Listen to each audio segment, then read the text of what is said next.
Welcome back to another video. So this is another video, very different. As you can see, it's a sit down video.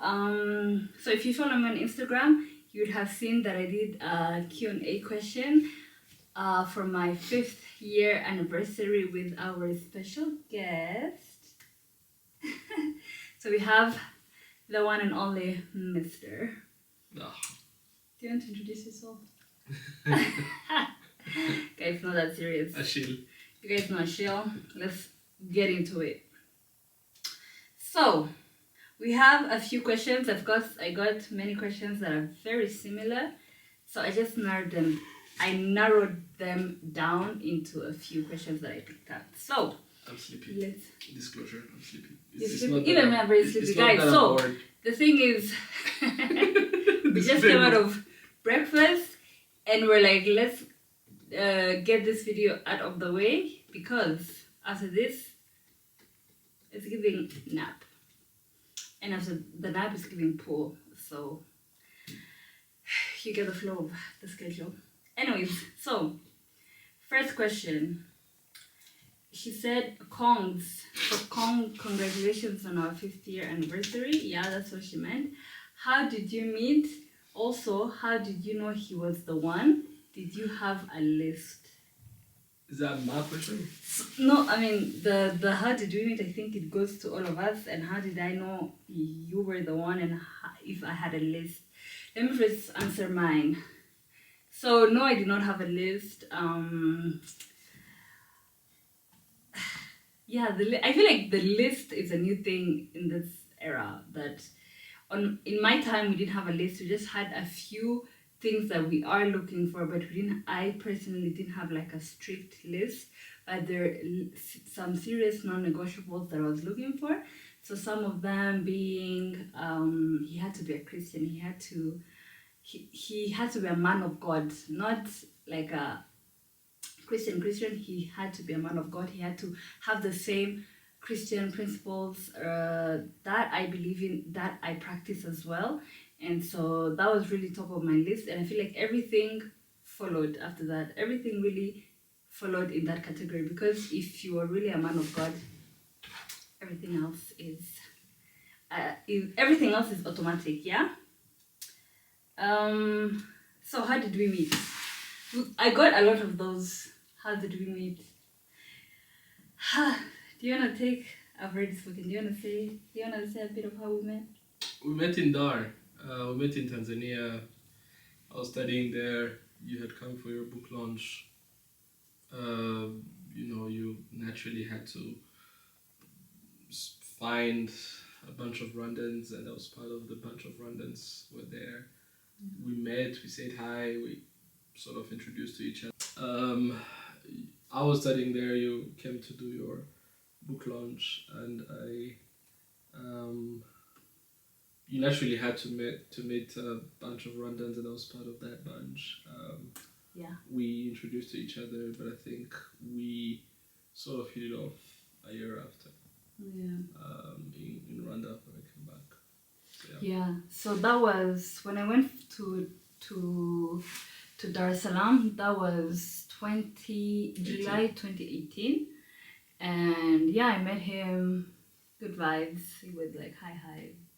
Nothing really came out of it. Absolutely nothing. People think something came out of it, It's like... You didn't? No, I did. You didn't look at me and say, no. A man. I looked at him and like, okay, you're a guy and you are a human. See you. I guess you breathe. I guess, yeah. I didn't think of anything much. It's okay, you can... No! Okay. It's going to 5 years. It's not convincing me I had butterflies. No. I did not. And then 2019, he came back to Kigali. He was done with school and then we reconnected from there. We started dating. We started talking. Then dating. Yeah, so we went into the talking stage for like, 3 months? No, not 3 months. Oh, God forbid. 3 Feb, weeks. April? No, 3 weeks, Feb, 1 month. Feb, April.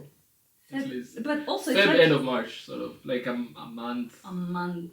2 at most. From starting to date, 31st of March, we dated a few months in, and he proposed in September, and then we had a Gusaba in December. Yep, it was time to wrap it up. 5 years later, here we are. This question says, what makes your bond stronger?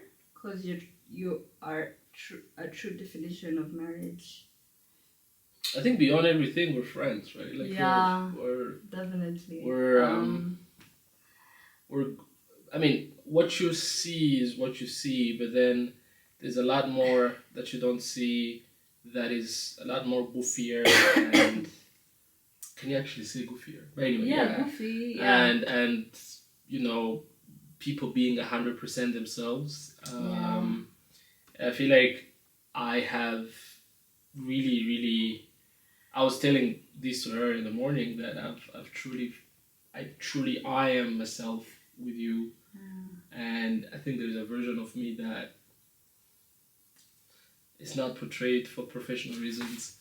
That I try to be with you all the time. So so that's really what the bond comes from. So what makes us strong is the us being genuine to each other, the friendship, the friendship we cultivated even before we started dating, the deeper connection of the conversations we have, and we still have. We really did start off on a surface base. It was deep from the beginning, so that really gave us a good foundation for where we are now and for our bond, because it's strong. 5 years in, what's your secret? Friendship again. Friendship is the secret. Yeah, I mean, I'd rather be with you. I'd rather hang out with you. I'd rather. So the secret is to marry your best friend, basically. Essentially. Yeah, but then there's also another thing I do believe. I do believe that some people are good friends, but they are not necessarily good partners. So when you tell people marry your best friend or whatever, that doesn't always work out for a lot of people. Because some men, especially, I feel like, especially men, they're good friends, but when that role is switched into like boyfriend, it just something clicks off. Yeah. For a lot of people, what causes that? Because they see you in a certain sort of frame or dynamic, essentially, that tells she's a friend and that's about it. Nothing like a lover and so on. And no, but people don't necessarily transfer that into the lover. Anyway, but I that's how I see it. Yeah. But then sometimes, like the will to take it to the next level is mutual. Like even the guy is like, right, the friendship is working. I think we should. It's mutual. But then when it crosses that line, things go south. I agree with you, but again, it depends on how the friendship is.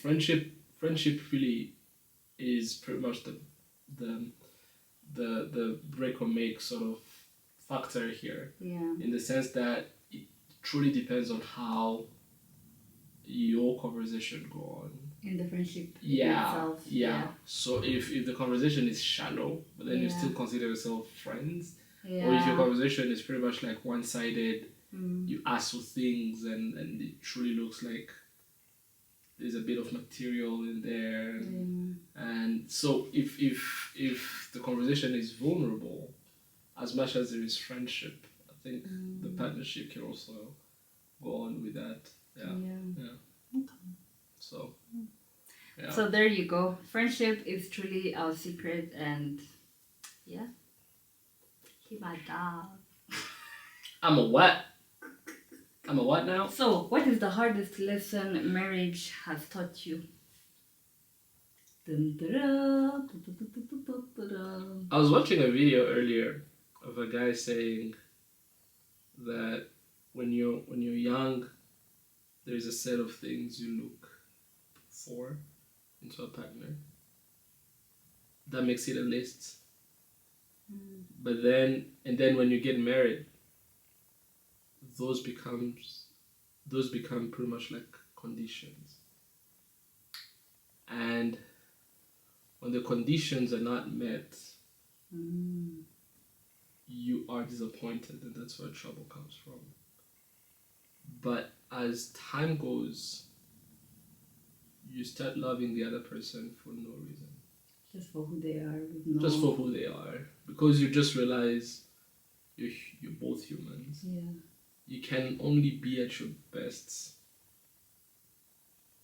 You know. And this is actually true, but I don't have any reason to hide it. But essentially, you can only be at your best maybe when you're dating, first few months of marriage, but then, the true self will come out. Yeah. And then the list will evaporate, essentially.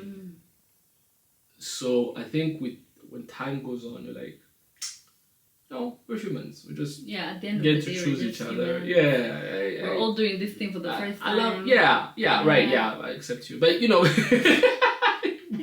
tolerate you. Except, not first time. Oh, sure, but it's okay. I still chose you, but yeah, it's okay. But there's an inside joke that people won't get, but anyway. Yeah. Anyway, so whole point being, at the end of the day, you've chosen this person. Yeah. Just go on with it. So that's the hardest lesson Mark has taught you. Yeah, I guess. Also, hardest lesson is when I was away. Lesson was I can't be away from my girls for long. So what Mark has taught you is that you're not a long distance. Nope. Shall say. Nope. What is the hardest lesson Mark has taught me? The hardest lesson I personally, Mark has taught me that it's not about myself.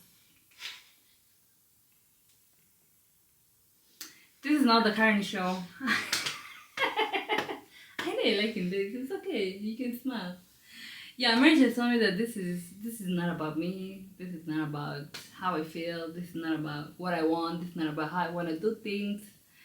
So, as a controller, that's my personality. That was hard. So, I just learned how to let go and let go of things that I can't control, and also let things come naturally, because child can't come and die. So, yeah, it really taught me to consider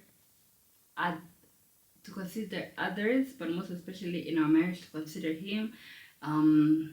In the process of it, I started thinking to myself, like, whenever I'm doing something, I'm like, how do you feel about it? How do you see this? Like, or better my communication, because you are a good communicator. So You're a higgy. I'm not a higgy communicator. Let me tell you, I would classify myself as a very good communicator. It's just that I needed to not because work you on studied it. Communication. Not because you studied communication. I mean, not because I studied communication, but I am generally a good communicator. Just some things that I think are not worth communicating are worth communicating, is what I learned. What is it that is not worth? No. Let me tell you. In marriage, sometimes you think, is it important? Like what now? No, right now I can't think of examples, but in life. I literally tell you when I go to the bathroom. No. Yeah, those are the small things. No, I'm saying let me tell you, life or during the day, a lot goes on during the day. But you might think this is just a random thing I'm doing. It's not worth communicating. But then you have to consider, would that person look at it like, oh, this is just a random thing she was doing, she didn't need to tell me. That's what I'm talking about. Like, your day has 12 hours, so you can imagine everything that goes on. The day has 24 hours. What I can imagine. Do you work 24 of them? No, but you just say 12. I don't. No, that's because some were together, some were not. How many hours do you work? Do I work? Like 9. Maybe 8, 10. 8. Yeah, there you go. And then the other 2, you're probably like at the gym. Yeah, we were sometimes apart for 12 hours. There you go. My math we is go right. Together. To the gym. Yeah, but there's sometimes we don't. Anyway, yeah, I get it. This is a question to me. Hey, hey, hey. What is like being married to a medical doctor? Wallahi. I don't know why people ask me that, you know? Like, I literally picked this question because it's like, I need to address it because You all watch a lot of movies. I don't I sleep think, at the let me tell hospital. you, I think why people ask me this question or why they've asked this question is because for them, what they think a medical doctor is like the late nights, Yeah. the weekends, the late. Did I mention the late nights? Yeah, the weekend, the early mornings, the not being available, the whole thing. There's a myth around being a doctor that you don't have time for your family. That's like a myth. Is it a myth? Some people actually do. Yeah, like yeah. that. Anyways, so for me, really, I haven't seen any struggle or any issue that I could definitely be like, oh yeah, he's a medical doctor, so this is how it should be. I should just accept it. Like I haven't nothing. Yeah. You really work regular hours. You come home at regular hours. You leave at regular hours. Yeah, I think maybe the way you could angle this question would be, perhaps, how do you deal with this mood swings? Your mood swings. But yeah, so he has mood swings because of the nature of your job, like the ups and downs that that goes on in a hospital. In the first years of our marriage, it was hard because he would carry this load at home and he'd be frustrated, angry, and all that. And I feel like you've done a good job. Like that was something that you had to work on. I definitely, it was not up to me to convince you or to walk you through how to manage that. So over the years, you really learned how to manage that. So it wasn't really a But you also did a good job in spotting that that it's not looking it's good. not healthy to bring that home. No. Like, today is really not good. Let me give him a bit of time to process, to cool down, and then we can create the atmosphere for him to relax and then come back. I don't hang out after work whatsoever, so I go straight home many times, either with the baby or with you and so on. But it's like a privileged hour that I tend to have at home, where you take the baby somewhere and I essentially catch my breath. Because sometimes he actually comes home and he's like, I can't speak. Yeah, really, anymore. Like, I have been speaking and I can't speak anymore. Yeah. And maturity is really understanding that people need space. Like, fact. People need space. And you know when to tell me, because some things are going this way or the other at home. Yeah. Depending on that timing. Anyway, that's fair. Another question. No, good. Guys, we're on holiday, so we have to stretch. We have to. Yeah, the backs are not backing. So another question: is the first year of marriage always? Wait. Let me rephrase that. Is the first year of marriage honeymoon always? Also, the person always a honeymoon. Is it always a honeymoon? Basically, that's what she meant. Yeah. Is it? I think so, in a way. Yeah. I mean, like, the child is not yet there. Yeah. So basically, so for us, that was our situation. The child wasn't there in the first year, so it was just us. The child has a name. Oh, Sophie. Yeah. Sophie wasn't there in the first year, so we were really focusing on ourselves. And by the time we got married, there was COVID, so we had a lot of time to just like stay together. We took a few road trips. We took a few trips. We really tried to discover ourselves in marriage. And I think there were definitely some challenges in the first year in terms of like communication. Of course, that's always a big deal.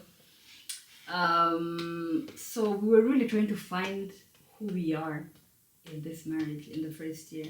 And for some people, that can really be a point of conflict.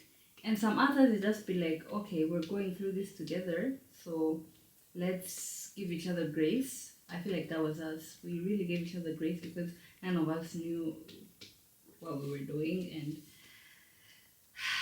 so, yeah, honestly, give each other grace in the first year of marriage because you're all trying to figure out what's going on, really. And so the only way you make it a honeymoon phase if it's really just give each other grace. Other than that, it's really going to be a lot of head bumpings. So this is a question, I think it's to me. So how did you know that the dating season is over? How did I know that the dating... Huh? Oh, how did I know that the dating season is over, like we are going to get married? We talked about it. No, but we talked about like how did we know? Actually, this is all of us. Like, how did we know that? We had a date in mind. No. So what this question means is like we dated for how long? Like 2 seconds. So out of those 2 seconds.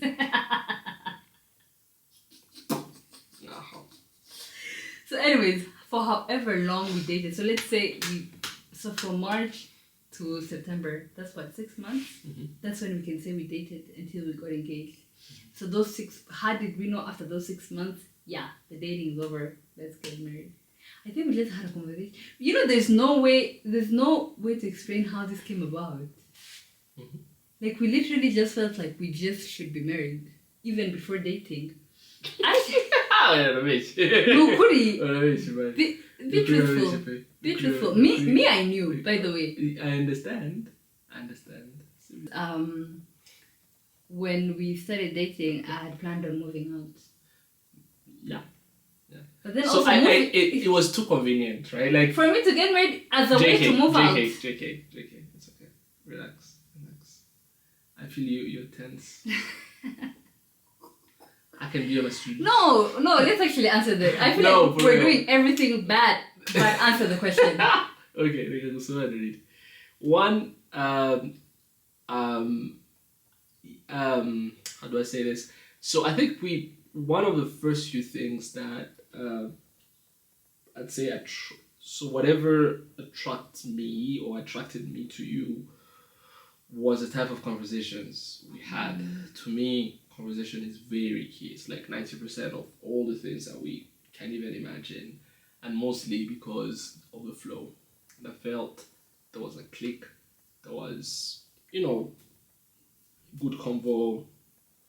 Not going to say much about it, but essentially all the things were really, really good in terms of conversations. Yeah. And you're open to me. These are my vulnerabilities. These are my failures, limitations. I think I did the same. We went on with that, and I felt, why? Not because one fact there was some pressure at home, but that from your home it's not really the reason why I got married to start with. But when I felt you see some pressure from home, you have to explain like the usual Rwandan culture. I'll get married at 35. No prepay, and 35 is literally this year. But that's really the point is, I felt uyu mwana se kukimutinza mu muhanda turi kuganira neza wamwijyanira ko tuganira neza twakomeje tukaganirira mu rugo rwacu ubundi nakwirimbira ngo ngwino dutahe rwacu amahoro narayimurimbiye mbiriya bere uraseka ngo ndashaje no ndashaje. I don't mind. So anyways, honestly, I don't know how the dating season came to an end, because for me, I was already in my mind. I was dating my husband. So yeah, it was over before it started. So let's move on. Yeah, I think when you know, I guess. Honestly. Yeah. But then some people have known. Anyways.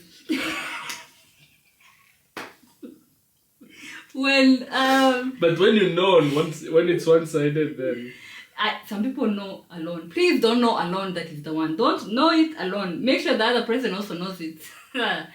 Anyways, What what advice would you give a lady who's afraid to get married due to past family traumas? So, past family traumas is probably like divorce, domestic abuse, violence. It's a lot. It's a lot. So first of all, the advice I would give is the advice I always give is to seek professional help. Seek professional help. There is family therapists who can really drive you to healing emotionally. Because I feel like the biggest part is healing spiritually, giving that burden onto God and like letting Him really take over this burden and really don't hold that anger in your heart and just release it to God. Then the second one, seek professional help. Find a therapist. That was your first. Huh? That was your first. That was my first that I'm trying to explain. Yeah. Because my first was the... More about God. Yeah. So seeking the professional help I was talking about, like go to counseling, go to therapy, really work towards healing. Because I feel like a lot of people struggle with things, but they keep asking for advice. Like, how can I do this? How can I do this? But like, in your heart, you're not even ready to release this thing. You want advice, but are you ready to release this thing? You can get all the advice you want in the whole world. Yeah. But unless you take action, like seek the professional help, seek your pastors, unless you really put in that intensive work, intentional towards healing this situation, it's really not going anywhere. Another thing, really, by the way, it's a very valid concern, Yeah. but the whatever reality that was in your family, I think the best way to look at it is by choosing to put yourself and to put in your mind that that reality is not necessarily going to be your reality. Yeah. By the way, I've been learning very, very strongly these last few years that we truly create our own reality. Yeah, in our minds. In our minds, in our speech and actions.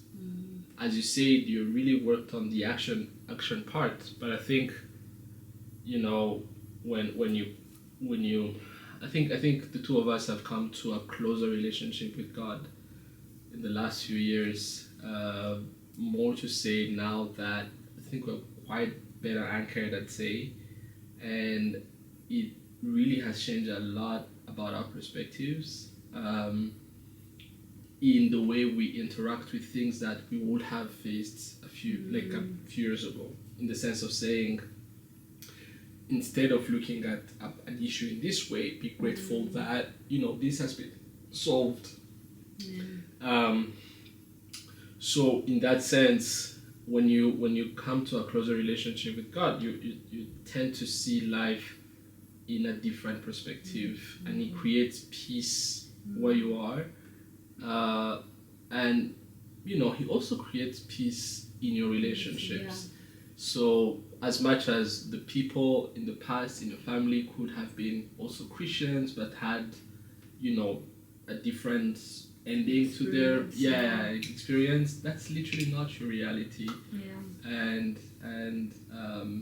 create, I think as much as you need professional help, be close to God. As much as you say, put in your mind that won't be your thing. That won't be your portion. Your portion is peace. Your portion is healthy relationships. Your portion is to be to have a healthy marriage, really, and not to worry about whatever happens in the future. And one quick thing, by the way, I feel like the moment you enter in a marriage thinking that it's going to be hard, it's really going to be hard. Yeah. Many times if you are carefree, you're good to go. When you're carefree, you're really good to go. Yeah. So this brings us to the conclusion. I think we've really answered a big portion of the questions. And even those that we've not answered, I'm pretty sure somewhere in our conversations that took different angles and directions, you'll find a question, the answer to your question. So if you've gotten this for on this video, thank you much for watching. Thank you so much for joining us and listening to our conversation. And what one last thing you want to say?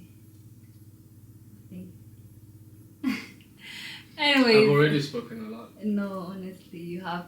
Thank you to our guest of honor, Mr. Ashil. So next time, hopefully, we can have you back on this channel to give us some more gems. Some gems. Do I do that? You know, this video, you've dropped some gems. So we'd like to have you back to drop some other gems. Yeah. Salt guy. Be the salt on this YouTube channel. Anyways, bye guys. See you next time.